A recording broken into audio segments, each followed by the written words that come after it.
যুক্তরাষ্ট্রের কেন্দ্রীয় গোয়েন্দা সংস্থা সিআইএ তার কর্মীদের একটা বড় অংশকে চাকরচ্যুত করার উদ্যোগ নিয়েছে। এই কর্মীরা সংস্থাটির রিক্রুটিং ও ডাইভার্সিটি নিয়ে কাজ করে থাকেন। সিআইএর সাবেক কর্মকর্তারা বলছেন, সংস্থাটির ইতিহাসে এটি হবে সবচেয়ে বেশি সংখ্যায় কর্মী ছাঁটাইয়ের অন্যতম ঘটনা।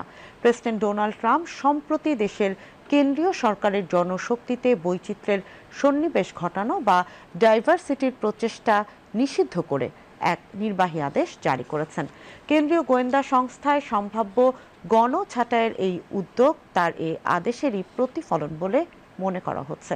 বাধ্যতামূলক প্রশাসনিক ছুটিতে থাকা কর্মকর্তাদের গত শুক্রবার ডাকতে শুরু করে সিআইএ। এরপর তাদের পদত্যাগ করতে বলা হয়, নয়তো বরখাস্তের শিকার হতে হবে বলে জানায়। তবে দ্রুতই এ পদক্ষেপ স্থগিত করেন একটি ফেডারেল আদালত। তবে কর্মীদের এভাবে গণহারে ছাঁটাইয়ের উদ্যোগের ওপর সাময়িক স্থগিতাদেশ দেয়া হবে কিনা সে বিষয়ে আগামী সোমবার ইস্টার্ন ডিস্ট্রিক্ট অফ ভার্জিনিয়ার একজন বিচারকের শুনানি করার কথা রয়েছে।